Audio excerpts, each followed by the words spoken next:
बंदी छोड़ सतगुरु रामपाल जी परमेश्वर जी की जय हो। सत्सारी भाई और बहनों, परमपिता परमेश्वर सतगुरु रामपाल जी भगवान के आशीर्वाद से यथार्थ भक्ति बोध के सरलार्थ के ऊपर वीडियो बन रहे हैं।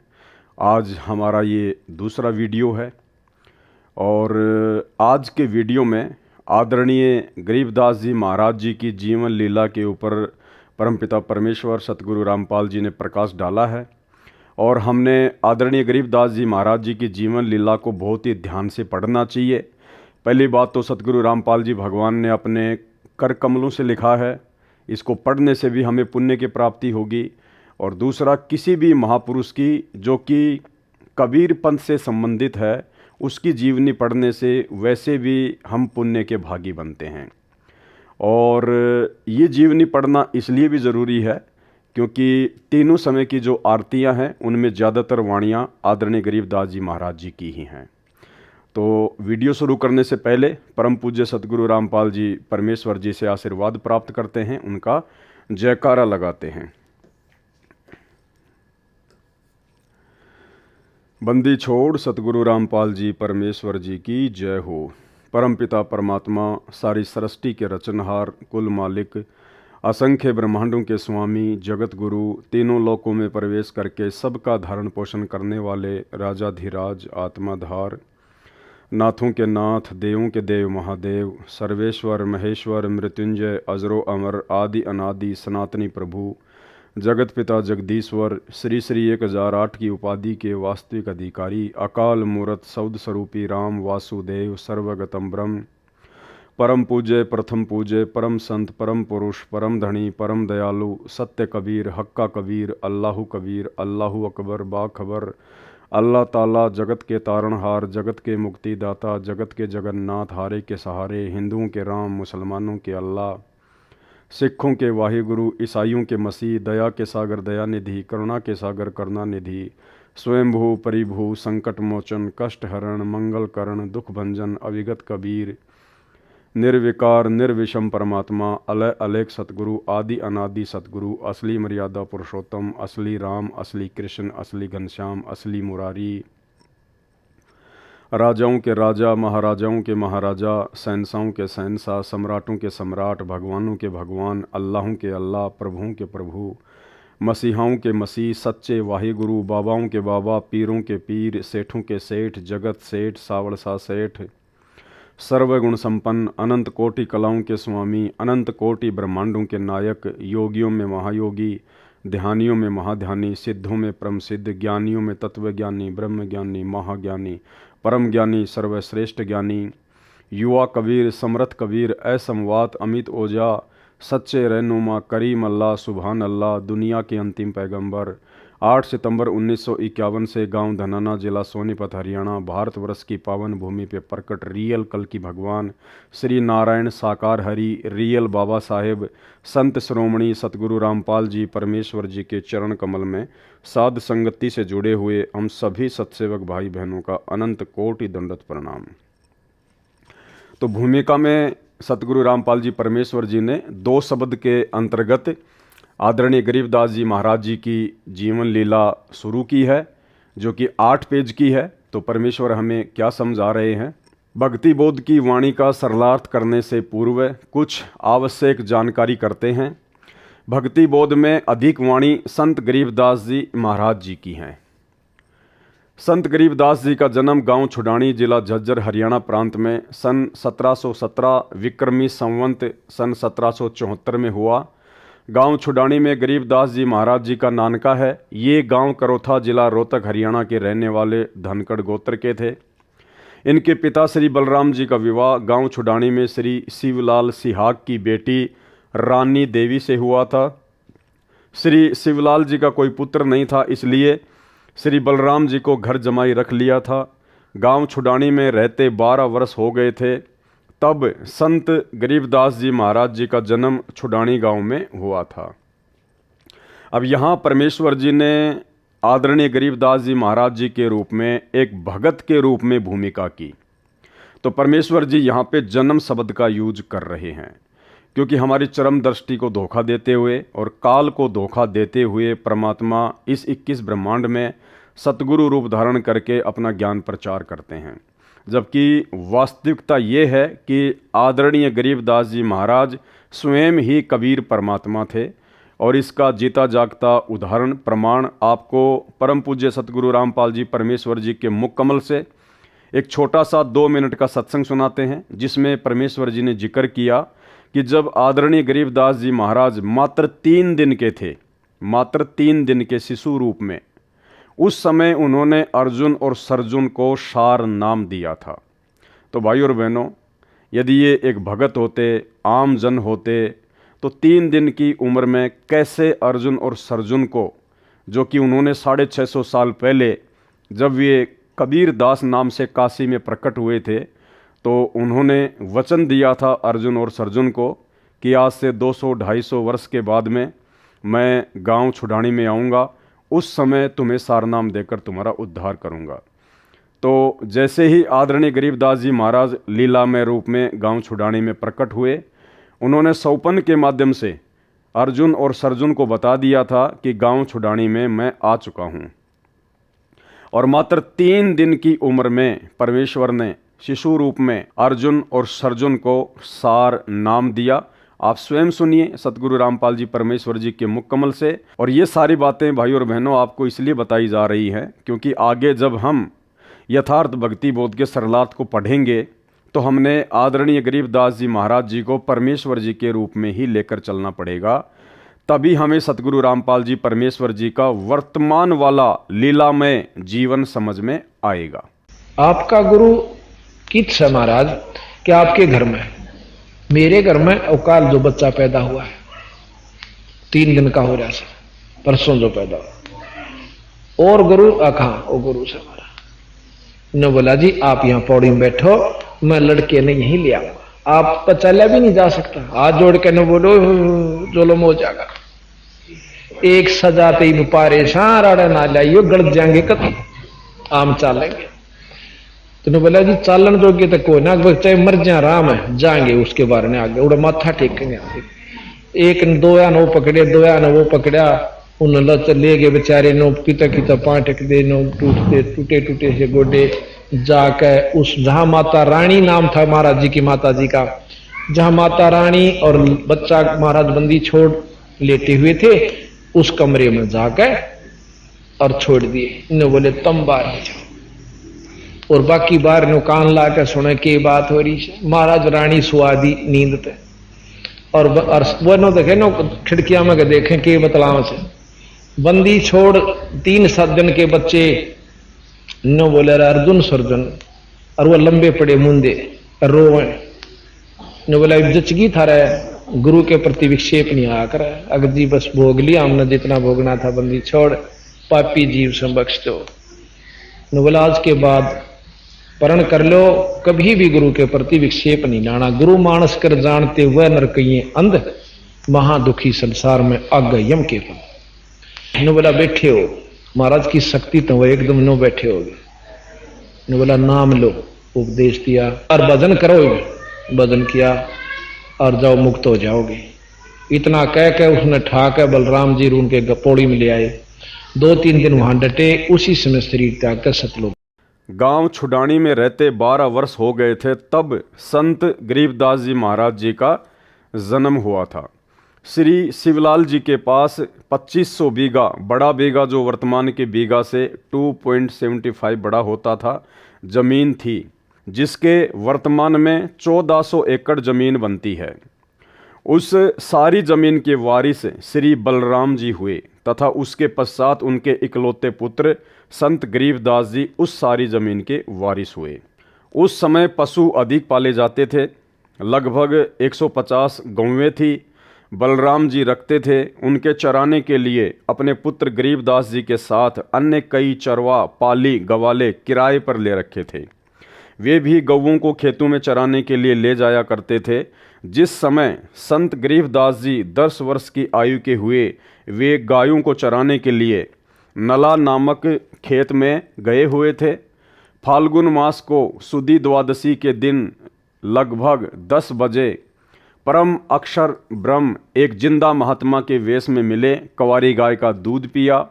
जिंदा वेशधारी परमात्मा से ग्वालों ने दूध पीने का आग्रह किया तो परमेश्वर ने कहा कि मैं कंवारी गाय का दूध पीऊँगा। गरीबदास बालक ने एक बछिया जिसकी आयु 1.5 वर्ष की थी जिंदा बाबा के पास लाकर खड़ी कर दी। परमात्मा ने बछिया की कमर पर आशीर्वाद भरा हाथ रख दिया। बछिया के स्तन लंबे लंबे हो गए।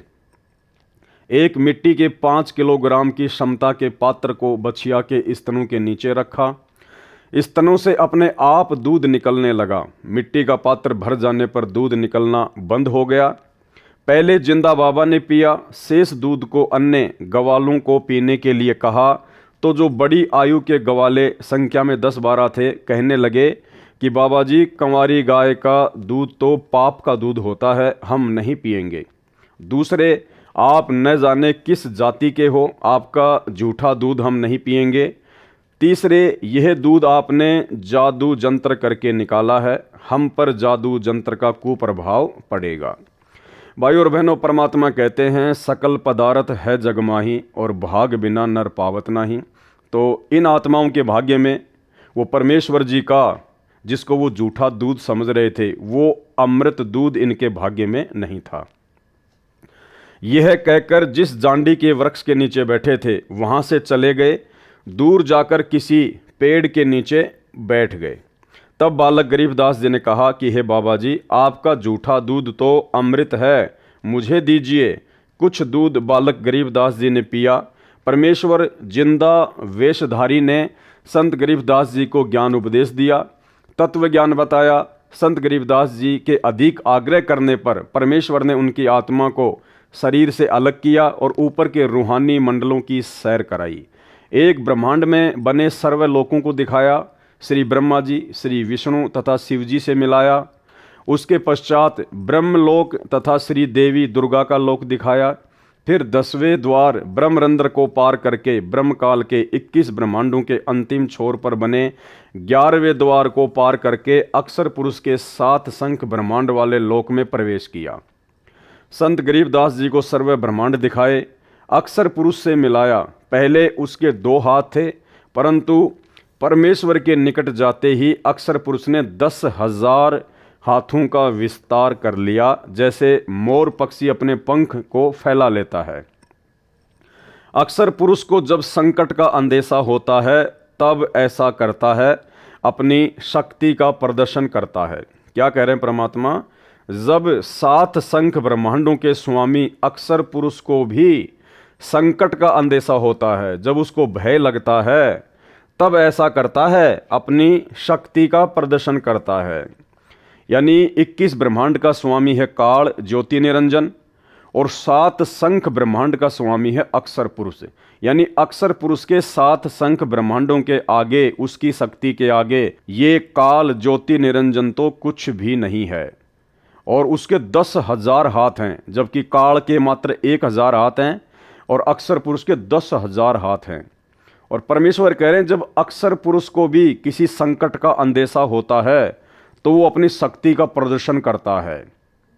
तो भाइयों और बहनों, इससे एक बात साफ होती है जो परमेश्वर बताते हैं कि कबीर परमेश्वर सतगुरु रामपाल जी के अलावा इस सृष्टि में कोई भी व्यक्ति, कोई भी प्राणी निर्भय नहीं है। सबको भय व्याप्त है, क्योंकि सब जीव हैं, सब आत्मा हैं। तप करके, भक्ति करके सब ने बड़े बड़े जो है वो पद प्राप्त अवश्य कर रखे हैं, लेकिन है सब के सब जीव श्रेणी में। केवल एक ही शक्ति है पूरी सृष्टि में जो निर्विकार है, निर्भय है। निर्विकार निर्भय तू ही और सकल भयमान, और सब पर तेरी साहिबी, तुझ पर साहिब नाय। केवल सतगुरु रामपाल जी परमेश्वर जी, अर्थात वर्तमान में रियल कबीर सतगुरु रामपाल जी के अलावा कोई भी निर्भय नहीं है। अक्षर पुरुष को जब संकट का अंदेशा होता है तब ऐसा करता है, अपनी शक्ति का प्रदर्शन करता है, क्योंकि अक्षर पुरुष अधिक से अधिक 10,000 हाथ ही दिखा सकता है। इसके 10,000 हाथ हैं। क्षर पुरुष यानी काल के 1,000 हाथ हैं, जो गीता अध्याय 10 व 11 में अपना 1,000 हाथों वाला विराट रूप दिखाया। गीता अध्याय 11 श्लोक 46 में अर्जुन ने कहा कि हे सहस्त्र बाहु, अर्थात 1,000 भुजाओं वाले, अपने चतुर्भुज रूप में आइए। संत गरीबदास जी को अक्षर पुरुष के 7 संग ब्रह्मांडों के भेद बता व आंखों दिखाकर परमेश्वर जिंदा बाबा 12वें द्वार के सामने ले गया, जो अक्षर पुरुष के लोक की सीमा पर बना है, जहाँ से भंवर गुफा में प्रवेश किया जाता है। जिंदा वेशधारी परमेश्वर कबीर जी ने संत गरीबदास जी को बताया कि जो 10वां द्वार ब्रह्मरंध्र है वह मैंने सतनाम के जाप से खोला था। जो 11वां द्वार है वह मैंने तत् तथा सत जो सांकेतिक मंत्र है उससे खोला था। अन्य किसी भी मंत्र से उन द्वारों पर लगे ताले नहीं खुलते। अब यह 12वां द्वार है, यह मैं सत शब्द अर्थात सार नाम से खोलूंगा। इसके अतिरिक्त किसी नाम के जाप से यह नहीं खुल सकता। तब परमात्मा ने मन ही मन में सार नाम का जाप किया। ये केवल परमेश्वर जी ने मात्र आप और हमें बताने के लिए कि सतलोक में प्रवेश करने के लिए सार नाम की कमाई अति आवश्यक है, और सार नाम की कमाई से ही 12वां द्वार खुल सकता है, जहाँ से हम सतलोक में प्रवेश करते हैं। और किसी भी नकली नाम से, नकली मंत्र से 12वां द्वार, 10वां द्वार या 11वां द्वार नहीं खुलता है। तब परमात्मा ने मन ही मन में सार नाम का जाप किया, 12वां द्वार खुल गया और परमेश्वर जिंदा रूप में तथा संत गरीबदास जी की आत्मा भंवर गुफा में प्रवेश कर गए। फिर सतलोक में प्रवेश करके उस श्वेत गुम्बज के सामने खड़े हो गए, जिसके मध्य में सिंहासन, उर्दू में तख्त कहते हैं, उसके ऊपर तेजो में श्वेत नर रूप में परम अक्षर ब्रह्म जी विराजमान थे, जिनके एक रोम अर्थात शरीर के बाल से इतना प्रकाश निकल रहा था जो करोड़ सूर्यों तथा इतने ही चांदों से मिले जुले प्रकाश से भी अधिक था। इससे अंदाजा लग जाता है कि उस परम अक्षर ब्रह्म सत्य पुरुष जी के संपूर्ण शरीर की कितनी रोशनी होगी। सतलोक स्वयं भी हीरे की तरह प्रकाशमान है। उस प्रकाश को जो परमेश्वर जी के पवित्र शरीर से तथा उसके अमर लोक से निकल रहा है, केवल आत्मा की आंखों से अर्थात दिव्य दृष्टि से ही देखा जा सकता है, चरम दृष्टि से नहीं देखा जा सकता। फिर जिंदा बाबा अपने साथ बालक गरीबदास जी को लेकर उस सिंहासन के निकट गए तथा वहां रखे चवर को उठाकर तख्त पर बैठे परमात्मा के ऊपर डुराने चलाने लगे। बालक गरीबदास जी ने विचार किया कि यह है परमात्मा और यह बाबा तो परमात्मा का नौकर है, सेवक है, जो मुझे अपने साथ नीचे से ऊपर लेके आया है। उसी समय तेजो में शरीर वाला प्रभु सिंहासन त्याग कर खड़ा हो गया, जिसको गरीबदास जी परमात्मा समझ रहे थे, जो सिंहासन पर बैठा हुआ था तेजोमय रूप में, वो सिंहासन से खड़ा हो गया और जिंदा बाबा के हाथ से चवर ले लिया और जिंदा बाबा को सिंहासन पर बैठने का संकेत किया। जिंदा वेशधारी प्रभु असंख्य ब्रह्मांडों के मालिक के रूप में सिंहासन पर बैठ गए। पहले वाला प्रभु जिंदा बाबा पर चवर करने लगा। संत गरीबदास जी विचार कर ही रहे थे कि इनमें परमेश्वर कौन है। इतने में तेजों में शरीर वाला प्रभु जिंदा बाबा वाले शरीर में समा गए, दोनों मिलकर एक हो गए। भाई और बहनों, ये जो भ्रमणा है गुरु और परमात्मा को अलग अलग मानने की, ये आदरणीय गरीबदास जी महाराज जी की इस जीवनी से आप और हमारे दिलो दिमाग से हट जानी चाहिए, मिट जानी चाहिए। परमेश्वर का काम परमेश्वर ही कर सकते हैं। परमात्मा का काम सतलोक से आके कोई आम प्राणी, कोई आम जीव नहीं कर सकता। परमात्मा कहते हैं जिसका काम उसी को साजे और करे तो मूर्ख बाजे।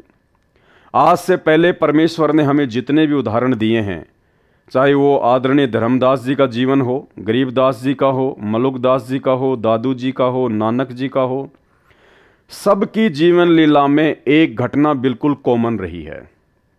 क्या? वो कबीर परमात्मा स्वयं ही सतलोक से एक जिंदा महात्मा का रूप बनाकर, एक संत का रूप बनाकर या सतगुरु का रूप धारण करके नीचे आकर ज्ञान देता है, अच्छी आत्माओं को मिलता है। आदरणीय धर्मदास जी को भी परमात्मा ने यही कहा कि भाई मैं तो परमात्मा का भेजा हुआ नौकर हूँ, मैं तो परमात्मा का भेजा हुआ दास हूँ, आप लोगों को समझाने के लिए आया हूँ। ये नहीं कहा कि मैं खुद ही कबीर परमात्मा हूँ, मैं खुद ही सत्य पुरुष हूँ। यही लीला आदरणीय गरीबदास जी महाराज जी के साथ हुई। जिंदा महात्मा के रूप में आदरणीय गरीबदास जी महाराज जी को मिले। यही लीला उन्होंने दादू जी के साथ में की और नानक जी को भी बेई नदी पर जिंदा महात्मा के रूप में ही मिले और परमेश्वर का दास बताया, परमेश्वर का प्रतिनिधि बताया, नौकर बताया। और भाई बहनों, उसके बाद में जब वे महापुरुष उस जिंदा महात्मा के साथ में, जिसको वो मात्र एक बाबा समझ रहे थे, संत समझ रहे थे, परमात्मा का भेजा हुआ कोई दूत समझ रहे थे, जब वे सभी आत्माएं सतलोक देखने के लिए उनके साथ में जाती हैं, तो सबके साथ में यही लीला होती है, यही घटना घटित होती है।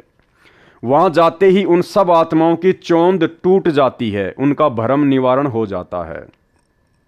जब वे नीचे से ऊपर जाते हैं जिंदा बाबा के साथ में, और जब वे सतलोक में प्रवेश करते हैं, सिंहासन के पास जाते हैं, तो पहले से ही उनको परमेश्वर अपने किसी अन्य रूप में सिंहासन पर तेजोमय रूप में, नूरी रूप में बैठे हुए मिलते हैं। और जब वो आत्मा उनको देखती है, उनके नूर को, क्योंकि सतलोक में जाते ही ऑटोमेटिक हमारे को परमेश्वर जी के आशीर्वाद से दिव्य दृष्टि प्राप्त हो जाती है। हम इस चरम दृष्टि से उस परमेश्वर को नहीं देख सकते, इसलिए सतलोक में जाते ही परमात्मा हमें दिव्य दृष्टि दे देते हैं।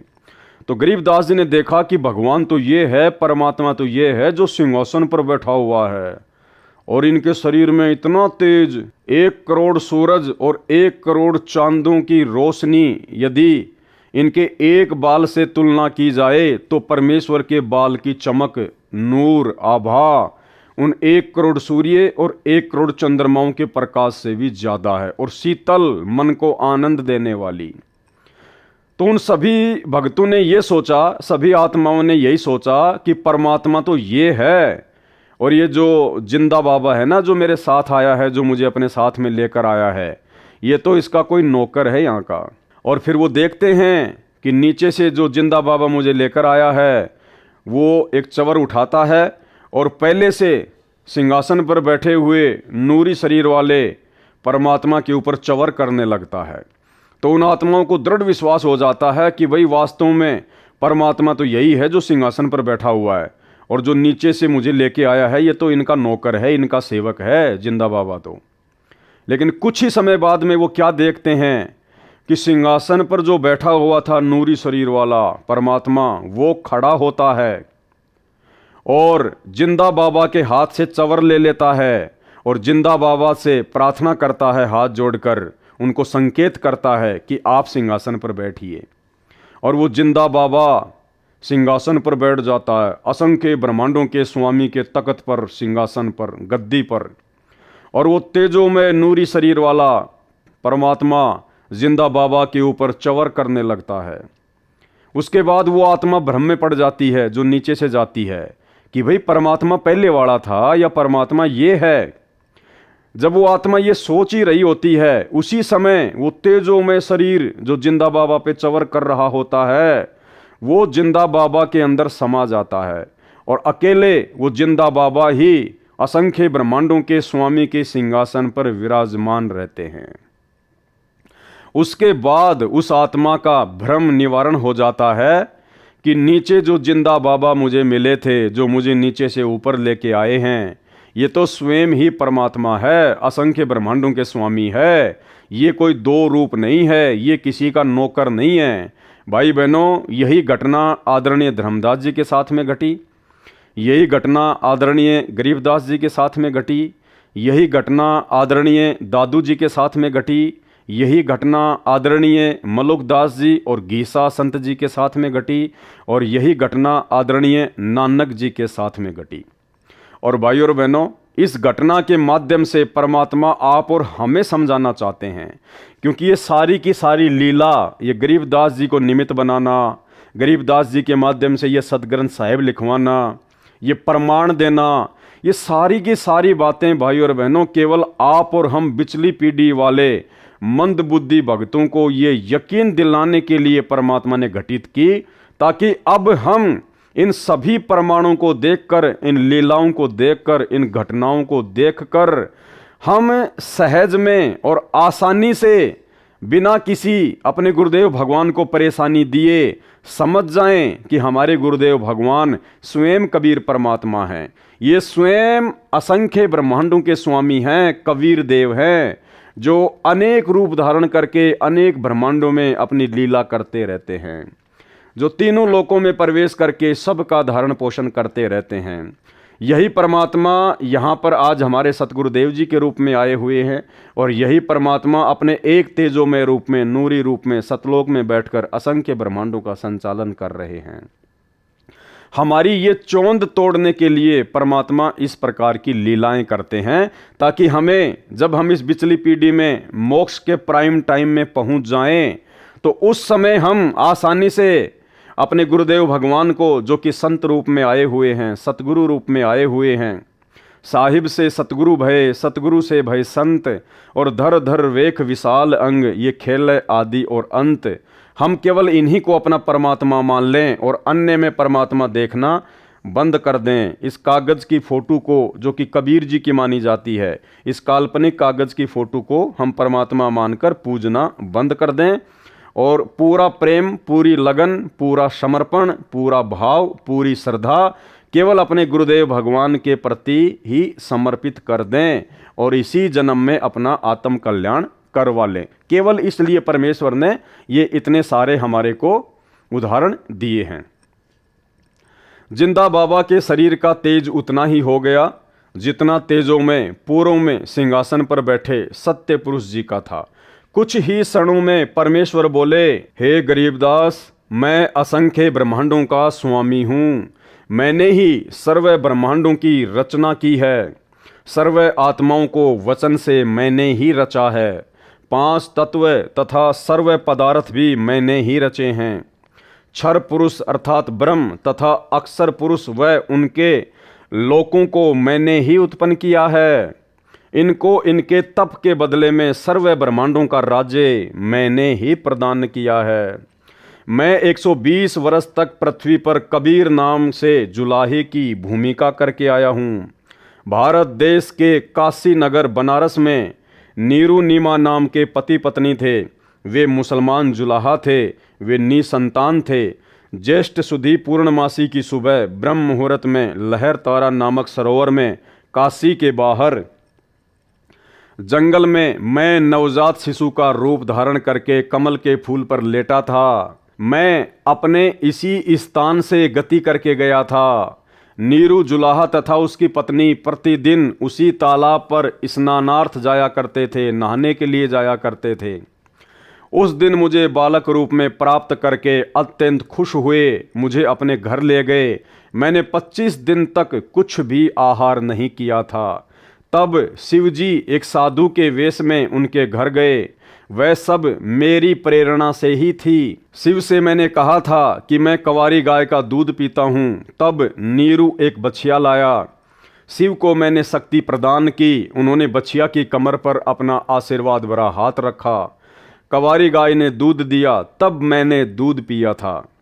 मैं प्रत्येक युग में ऐसी ही लीला करता हूँ। मैं प्रत्येक युग में ऐसी ही लीला करता हूँ। अब भाइयों और बहनों, मन में कोई शंका नहीं होनी चाहिए।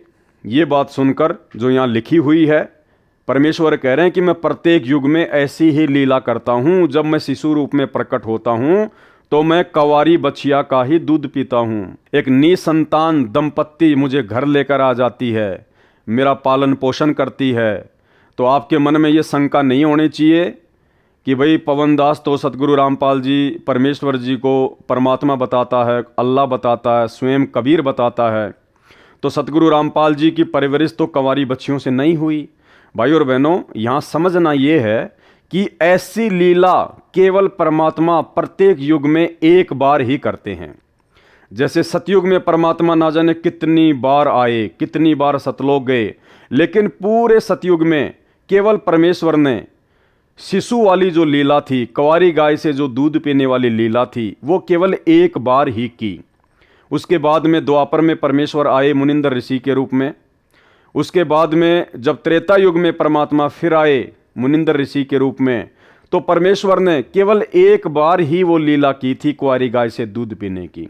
बाकी ना जाने कितनी बार परमात्मा आए, कितनी बार सतलोक गए, कभी जिंदा महात्मा के रूप में, कभी किसी संत के रूप में। फिर परमात्मा द्वापर युग में करुणामय ऋषि के नाम से आए और पूरे द्वापर युग में परमात्मा ने केवल एक लीला पूरा जीवन उन्होंने वैसा ही निभाया जैसा परमेश्वर पहले निभाते आ रहे हैं। एक निसंतान दंपत्ति उनको उठाकर ले आती है और कंवारी गाय के दूध से फिर परमात्मा की परवरिश होती है। उसके बाद जब कलयुग स्टार्ट हुआ, जब कलयुग का प्रथम चरण शुरू हुआ, तो सन 1398 में फिर परमात्मा ने वही लीला की। एक पूरा जीवन 120 वर्ष तक परमेश्वर ने उसी प्रकार से जिया और शिशु रूप में परमात्मा प्रकट हुए। नीरू और नीमा उनको तालाब से उठाकर ले आए और उसके बाद में कंवारी गाय के दूध से ही परमात्मा की परवरिश हुई। तो ये शंका नहीं होनी चाहिए कि फिर आज सतगुरु रामपाल जी परमेश्वर जी ने कुंवारी गाय का दूध क्यों नहीं पिया। भाई और बहनों, ये केवल प्रत्येक युग में परमात्मा एक एक बार ही ऐसी लीला करता है और इस कलयुग में परमात्मा 650 साल पहले वो लीला कर चुके हैं। उसके बाद तो परमात्मा आदरणीय गरीबदास जी महाराज जी के रूप में आए। तो क्या गरीबदास जी के रूप में जब परमात्मा आए तो क्या उन्होंने किसी कंवारी गाय का दूध पिया था? नहीं पिया। ये परमेश्वर समर्थ है, ये कुछ भी कर सकता है। ये बिना खाए बिना पिए स्वयं भी रह सकता है, पूरी सृष्टि को भी रख सकता है। तो ऐसी लीला परमेश्वर केवल प्रत्येक युग में एक बार ही करते हैं। और वो क्यों करते हैं? क्योंकि वेदों में परमात्मा ने अपनी महिमा लिखी है, अपनी पहचान बताई है, ताकि आसानी से साधक परमेश्वर को पहचान लें कि हाँ, भगवान ऐसी ही लीला किया करता है। जब भगवान धरती पर शिशु रूप में प्रकट होता है तो परमात्मा कुंवारी गाय से ही अपनी परवरिश करवाता है, उसी का दूध पीता है। और ये जो लीला है जो वेदों में लिखी हुई है, ये कबीर परमात्मा के अलावा अन्य जितने भी अवतार हैं, कोई भी महापुरुष है, किसी के जीवन में आपको देखने को नहीं मिलेगी। इसलिए ऐसी लीला केवल परमात्मा प्रत्येक युग में इसलिए करता है क्योंकि वेदों में उस परमेश्वर की ऐसी लीला को पढ़कर और यथार्थ में उनके जीवन से ऐसा देखकर, ऐसे उदाहरण प्राप्त करके हम आसानी से पहचान कर लें कि हाँ, कबीर जी ही सच्चे परमात्मा हैं, सच्चे परमेश्वर हैं। इसके अलावा परमात्मा ना जाने कब कितने रूप में आ जाते हैं, कैसी कैसी लीला करते हैं। जब चाहे जहां वो प्रकट हो जाते हैं, उनकी गति को कोई नहीं जान सकता। इसलिए वर्तमान में कोई भी भाई बहन अपने परम पूज्य परमेश्वर सतगुरु रामपाल जी के प्रति मन में शंका ना करे कि भाई सतगुरु रामपाल जी परमेश्वर जी ने कब कुंवारी गाय का दूध पिया था। ये परमेश्वर हैं। जिस प्रकार जैसी लीला आदरणीय गरीबदास जी महाराज जी ने की, सेम टू सेम लीला सतगुरु रामपाल जी परमेश्वर जी ने की है। आगे आपको गरीबदास जी महाराज जी की जीवनी से और अच्छे से समझाया जाएगा। इसलिए दास बार बार कह रहा है कि आदरणीय गरीबदास जी महाराज जी के जीवन को समझना हम भक्तों के लिए बहुत ज़्यादा आवश्यक है, क्योंकि गरीबदास जी महाराज जी की जीवन लीला को समझे बिना हम सतगुरु रामपाल जी परमेश्वर जी की जीवन लीला को नहीं समझ पाएंगे। जब मैं शिशु रूप में प्रकट होता हूँ तब कंवारी गायों से मेरी परवरिश की लीला हुआ करती है। हे गरीबदास, चारों वेद मेरी महिमा का गुणगान करते हैं। वेद मेरा भेद है, मैं ना वेदन के माही, जौन वेद से मैं मिलूं वह वेद जानते नहीं। ऋग्वेद मंडल 9 सूक्त 1 मंत्र 9 में लिखा है कि जब परमेश्वर शिशु रूप में पृथ्वी पर प्रकट होते हैं तो उनकी परवरिश की लीला कंवारी गायों द्वारा होती है। मैं सतयुग में सत सुकृत नाम से प्रकट हुआ था, त्रेता युग में मुनिंदर नाम से तथा द्वापर में करुणामय नाम से, और संवत 1455 ज्येष्ठ सुधी पूर्णमासी को मैं कलयुग में कबीर नाम से प्रकट हुआ, वह प्रसिद्ध हुआ था। ये सब प्रसंग सुनकर संत गरीबदास जी ने कहा कि परवरदिगार, यह ज्ञान मुझे कैसे याद रहेगा। तब परमेश्वर जी ने बालक गरीबदास जी को आशीर्वाद दिया और कहा कि मैंने तेरा ज्ञान योग खोल दिया है, अध्यात्म ज्ञान तेरे अंतःकरण में डाल दिया है। अब आप असंख्य युगों के पहले से लेकर वर्तमान तथा भविष्य का ज्ञान भी याद रखोगे। दूसरी ओर नीचे पृथ्वी पर शाम के 3 बजे के आसपास अन्य ग्वालों को याद आया कि गरीबदास नहीं है, लाओ उठाकर। तब एक पाली गया, उसने दूर से आवाज लगाई कि हे गरीबदास आजा, गायों के सामने खड़ा होकर अपनी बारी कर। हम बहुत देर से खड़े हैं। भगत गरीबदास जी नहीं बोले और न उठे, क्योंकि पृथ्वी पर तो केवल शरीर था, जीव आत्मा तो ऊपर के मंडलों की सैर कर रही थी। उस पाली ने निकट जाकर हाथ से शरीर को हिलाया तो शरीर जमीन पर गिर गया। पहले सुखासन पर स्थित था, यानी पहले वो शरीर जमीन पर बैठा हुआ था। ग्वाले ने देखा तो बालक गरीबदास को मृत पाया, मरा हुआ पाया। उसने शोर मचाया, अन्य ग्वाले दौड़े आए। उनमें से एक गांव छुडानी की ओर दौड़ा। छुडानी गांव से गांव कबलाना के रास्ते पर वह जांडी का पेड़ था, जिसके नीचे परमेश्वर जी जिंदा रूप में गरीबदास जी तथा अन्य पालियों के साथ बैठे थे। गांव कबलाना की सीमा के साथ वह खेत सटा हुआ था जो छुडानी गांव का है, जो गरीबदास जी का अपना ही खेत था। वह स्थान गांव छुडानी से 1.5 किलोमीटर दूर है। गांव छुडानी में जाकर उस पाली ने गरीबदास जी के पिता, माता, नाना, नानी को सब हाल बताया कि एक बाबा ने कवारी गाय का दूध जादू मंत्र करके निकाला। वह दूध हमने तो पिया नहीं, बालक गरीबदास ने पी लिया। हमने अभी देखा तो वह मर चुका है। बच्चे के शव को चिता पर रखकर अंतिम संस्कार की तैयारी कर दी।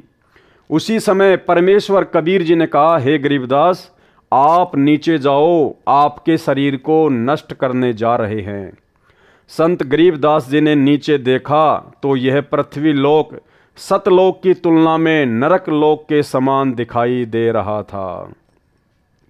जब संत गरीबदास जी ने सतलोक से नीचे देखा अपनी दिव्य दृष्टि से, क्योंकि परमेश्वर ने उनको आशीर्वाद दे दिया था, तो सतलोक की तुलना में परमात्मा कह रहे हैं कि ये पृथ्वी लोक, ये 21 ब्रह्मांड ऐसा है जैसे कूड़ा करकट, कूड़े का ढेर, गंदगी, नरक।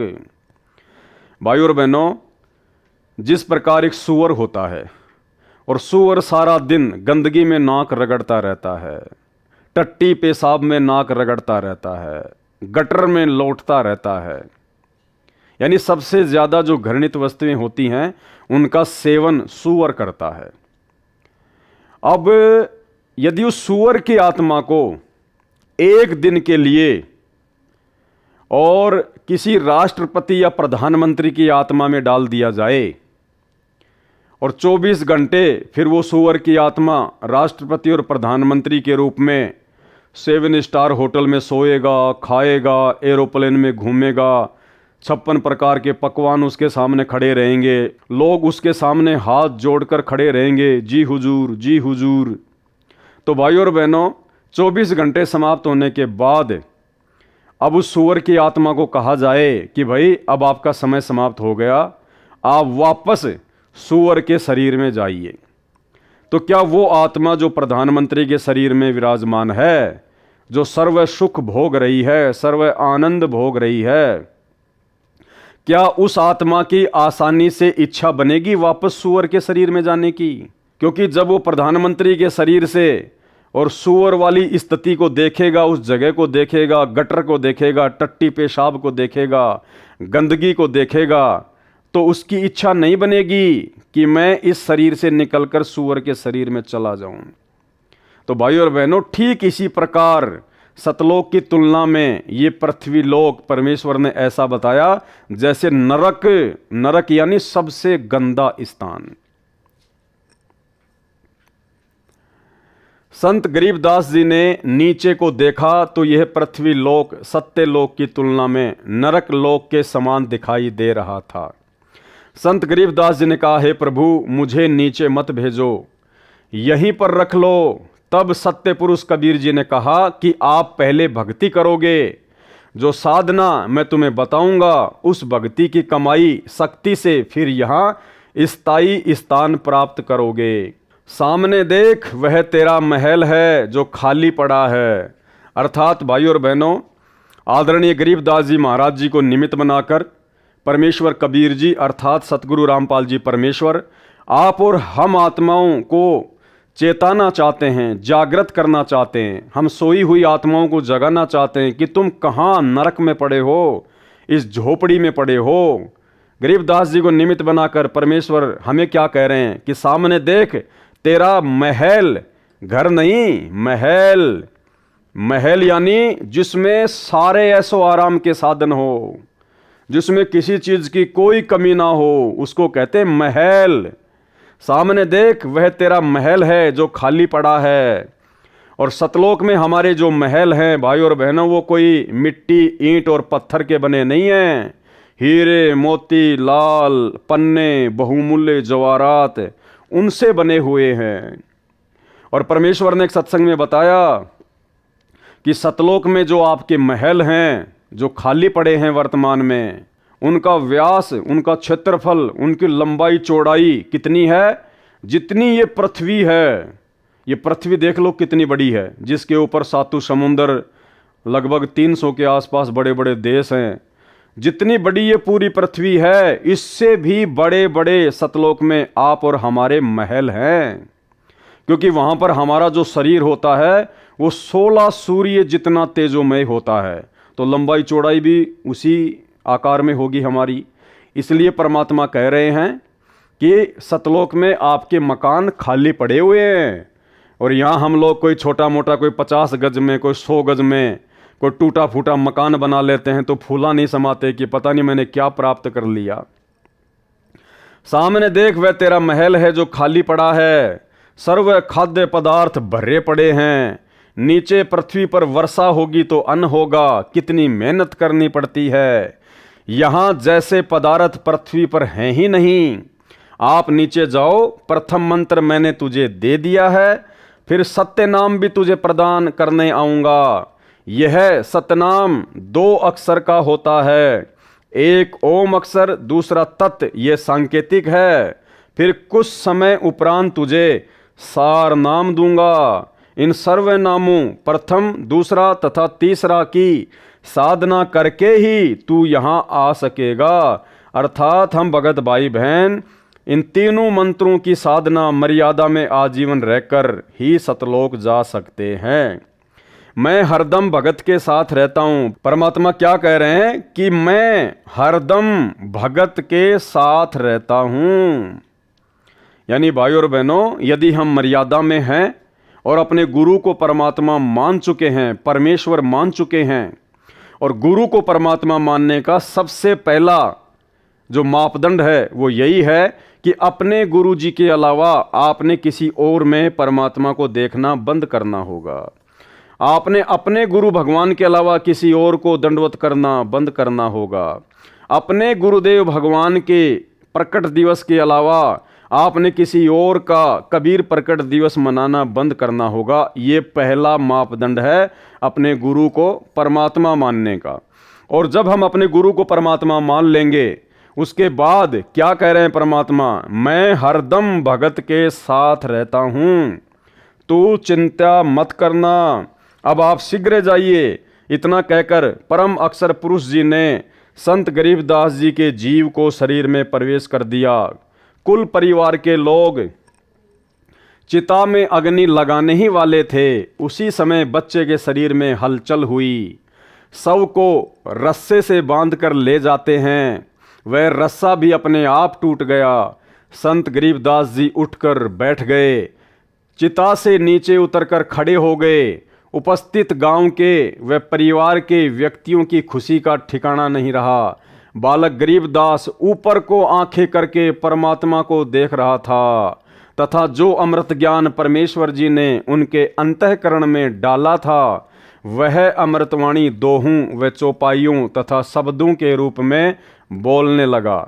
गांव वालों को उस अमृतवाणी का ज्ञान नहीं था, इसलिए उन्होंने सोचा कि बच्चे को बाबा ने फटकार मार दी, जिस कारण से बड़बड़ा रहा है, कुछ का कुछ बोल रहा है। परंतु परमात्मा का सौ शुक्र मना रहे थे कि लड़की का लड़का जीवित हो गया।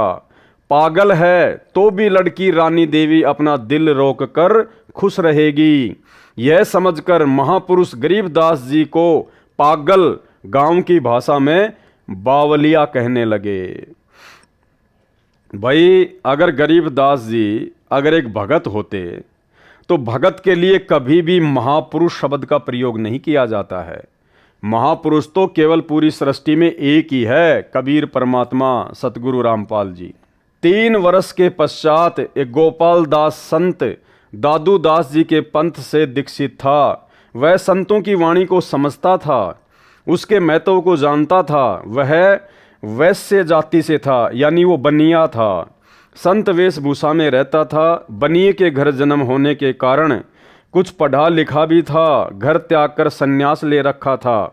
अधिकतर भ्रमण करता रहता था, गांव-गांव में जाकर प्रचार करता था। कुछ शिष्य भी बना रखे थे। उसका एक बैरागी गांव छुड़ानी का भी शिष्य था, वह उसके घर रुका हुआ था।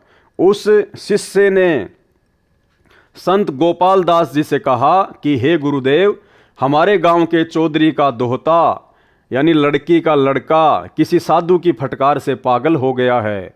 वह तो मर गया था, चिता पर रख दिया था। लड़की रानी की किस्मत से बच्चा जीवित हो गया, परंतु पागल हो गया। सब जगह झाड़ फूक करने वालों से भी इलाज करा लिया। अन्य दवाई पागलपन दूर करने की भी बहुत खिला ली, लेकिन कोई राहत नहीं मिली। उस शिष्य ने वह सर्व घटना भी बताई जो कवारी गाय का दूध निकलवाकर बच्चे गरीब दास जी को पिलाने की घटित हुई थी। फिर उसने कहा कि कहते हैं संत की विद्या को संत ही काट सकता है, कुछ कृपा करो गुरुदेव। संत गोपाल दास जी ने कहा कि बुलाओ उस लड़के को। शिष्य ने चौधरी शिवलाल जी से कहा कि मेरे घर पर एक बाबा जी आया है, मैंने उसको आपके दोते गरीबदास जी के बारे में बताया है। बाबा जी ने कहा है कि एक बार बुलाओ, ठीक हो जाएगा, एक बार दिखा लो। अब तो गांव में ही बाबा जी आया है, बहुत पहुंचा हुआ संत है, जगत का पेखना पेख्या, धनी का नाम ना लेखा। जो पहुंचे हुए संत थे, जो महापुरुष थे आदरणीय गरीबदास जी महाराज जी, उनको तो कहने लगे बावलिया। और दादू पंथ से दीक्षित एक बनिया, एक भगत संत गोपाल दास जी को पहुंचा हुआ महात्मा कह रहे हैं। शिवलाल जी के साथ गांव के अन्य कई व्यक्ति भी बाबा के पास गए, साथ में बच्चे गरीबदास जी को भी ले गए। संत गोपाल दास जी ने बालक गरीबदास जी से प्रश्न किया कि बेटा, वह कौन बाबा था जिसने तेरा जीवन बर्बाद कर दिया। प्रिय पाठकों से यहाँ पर यह बताना अनिवार्य है कि संत गोपाल दास जी संत दादू दास जी के पंथ से दीक्षित थे। संत दादू जी को भी संत गरीबदास जी की तरह 7 वर्ष की आयु में बाबा जिंदा के वेश में परमेश्वर कबीर जी मिले थे। दादू जी संत को भी परमेश्वर शरीर से निकालकर सत्यलोक लेकर गए थे। संत दादू जी 3 दिन रात अचेत अवस्था में रहे थे। तीसरे दिन वापस सचेत हुए तो कहा था कि मैं परमेश्वर कबीर जी के साथ अमर लोक गया था। वह आलम बड़ा कबीर है, वह सबको रचने वाला है, सर्व सृष्टि का रचनहार है। कहा कि जिन मौकों निज नाम दिया, सो ही सतगुरु हमार, दादू दूसरा कोई नहीं, कबीर सिरजनहार। दादू नाम कबीर की, जय कोई लेवे ओट, उनको कभू लागे नहीं, काल बजर की चोट। अब ही तेरी सब मिटे, काल कर्म की पीड़, श्वास उसास सुमर ले, दादू नाम कबीर। केहरी नाम कबीर का, विषम काल गजराज, दादू भजन प्रताप से, भाग गए सुनत आवाज। इस प्रकार दादू जी के ग्रंथ में वाणी लिखी है। गोपाल दास इस बात को जानता था कि दादू जी को बूढ़ा बाबा के रूप में परमात्मा मिला था। दादू जी मुसलमान तेली था, इसलिए मुसलमान समाज कबीर का अर्थ बड़ा करता है, जिस कारण से काशी वाले जुलाहे कबीर को नहीं मानते। दादू पंथी कहते हैं कि कबीर का अर्थ है बड़ा भगवान, अल्लाहु कबीर, अल्लाह अकबीर कहते हैं। इसी प्रकार श्री नानक देव जी सुल्तानपुर शहर के पास बह रही बेई नदी में स्नान करने गए। परमात्मा जिंदा बाबा के रूप में उस समय मिले थे। उनको भी 3 दिन तक अपने साथ रखा था। सचखंड यानी सतलोक लेकर गए थे, फिर वापस छोड़ा था। एक अब्राहिम सुल्तान अधम नाम का बलक बुखारे शहर का राजा था, इराक देश का रहने वाला था। उसको भी परमात्मा जिंदा बाबा के रूप में मिले थे, उसका भी उद्धार कबीर परमेश्वर जी ने किया था। संत गोपाल दास ने बच्चे गरीबदास जी से प्रश्न किया था कि तेरे को कौन बाबा मिला था जिसने तेरा जीवन बर्बाद कर दिया। संत गरीबदास जी ने उत्तर दिया था कि हे महात्मा जी, जो बाबा मुझे मिला था उसने मेरा कल्याण कर दिया, मेरे जीवन को आबाद कर दिया, वह पूर्ण परमात्मा है। गरीब हम सुल्तानी नानक तारे, दादू को उपदेश दिया, जाति जुलाहा भेद न पाया, काशी माहे कबीर हुआ। गरीब अनंत कोटि ब्रह्मांड का एक रति नहीं भार, सतगुरु पुरुष कबीर है कुल के सृजनहार। गरीब सब पदवी के मूल हैं, सकल सिद्धि हैं तीर, दास गरीब सतपुरुष भजो अविगत कला कबीर।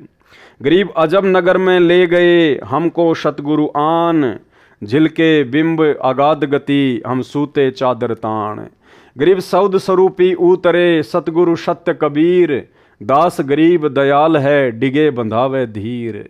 गरीब अलल पंख अनुराग है सुन मंडल रहे थीर, दास गरीब उधारिया सतगुरु मिले कबीर।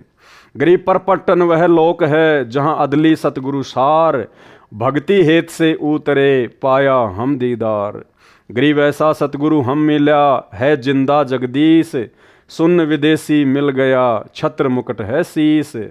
गरीब जमजोरा जांसे डरे धर्मराय धर धीर, ऐसा सतगुरु एक है अदली असल कबीर। गरीब माया का रस पिय कर हो गए डामाडोल, ऐसा सतगुरु हम मिला ज्ञान योग दिया खोल। गरीब जमजोरा जांसे डरे मिटे कर्म के लेख, अदली असल कबीर हैं कुल के सतगुरु एक।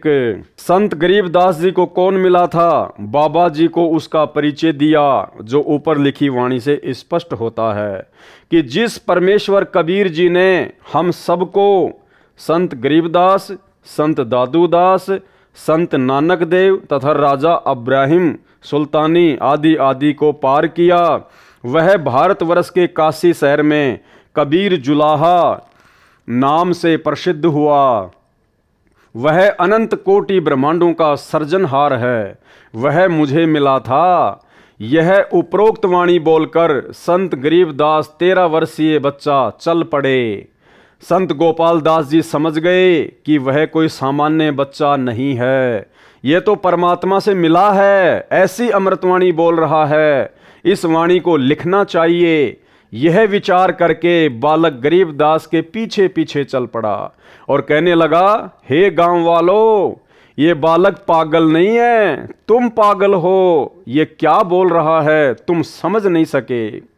मुझे पता चला है यह बच्चा तो अवतार है प्रभु का, इसको तो जिंदा बाबा के रूप में स्वयं भगवान मिले थे। इसी प्रकार हमारे पूज्य दादू साहिब जी को भी मिले थे। दादू जी की सब वाणी लिखी नहीं गई थी, अब इस बच्चे से सारी वाणी लिखवाऊंगा, मैं खुद लिखूंगा। ये वाणी कलयुग में अनेकों जीवों का कल्याण करेगी।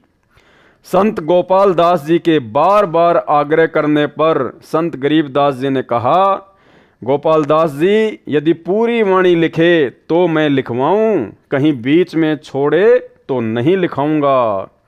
संत गोपाल दास जी ने कहा, महाराज जी मैं तो घर से निकल चुका हूँ परमार्थ और कल्याण कराने के लिए। मेरी 62 वर्ष की आयु हो चुकी है, मुझे इससे अच्छा कोई कार्य नहीं है, आप कृपा करें। तब संत गरीबदास जी तथा संत गोपाल दास जी बेरी के बाग में एक जांडी के नीचे बैठकर वाणी को लिखवाने लगे। वह बेरी का बाग संत गरीबदास जी का अपना ही था। उस समय छुडानी गांव के आसपास रेतीला क्षेत्र था, जैसे राजस्थान में है। वहां पर जांडी के वृक्ष अधिक होते थे, उनकी छाया का ही प्रयोग अधिक किया जाता था। इस प्रकार संत गरीबदास जी ने परमात्मा से प्राप्त तत्व ज्ञान आंखों देखा हाल वाणी रूप में बोला तथा संत गोपाल दास जी ने लिखा। लगभग 6 महीनों तक यह कार्य किया, यानी आदरणीय सदग्रंथ साहिब को लिखने में लगभग 6 महीने का समय लगा संत गोपाल दास जी को। फिर जब जब किसी से वार्ता होती तो संत गरीबदास जी वाणी बोला करते थे, तो अन्य व्यक्ति भी लिख लिया करते थे, जिसको एक ग्रंथ रूप में हाथ से लिखा गया था। संत गरीबदास जी के समय से ही उस ग्रंथ का पाठ करना प्रारंभ हो गया था। उसको कुछ वर्षों पूर्व टाइप कराया गया था। उसी अमृतवाणी सागर अमृत से कुछ वाणी निकालकर भक्ति बोध पुस्तक में लिखी हैं। यानी जिस भक्ति बोध का अब परमेश्वर आगे खुलासा करेंगे, उसी अमृतवाणी सागर अमृत से कुछ वाणी निकालकर भक्ति बोध पुस्तक में लिखी हैं। इसके अतिरिक्त परमेश्वर कबीर जी ने जो सूक्ष्म वेद अपने मुख कमल से बोला था, कबीर सागर, उस अमृत सागर कबीर सागर से निकालकर इसी भक्ति बोध पुस्तक में लिखी हैं। उस अमृतवाणी का अब सरलार्थ प्रारंभ किया जाता है।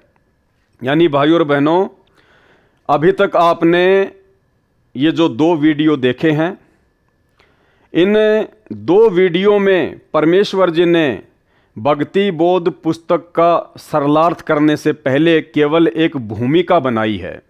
यानी जिन जिन महापुरुषों का और जिन जिन महापुरुषों की वाणियों का भक्ति बोध में विशेष महत्व है, विशेष रोल है, हमें पहले उनके बारे में जानना अति आवश्यक था, ताकि हम भक्ति बोध के सरलार्थ को आसानी से समझ सकें, पढ़ सकें।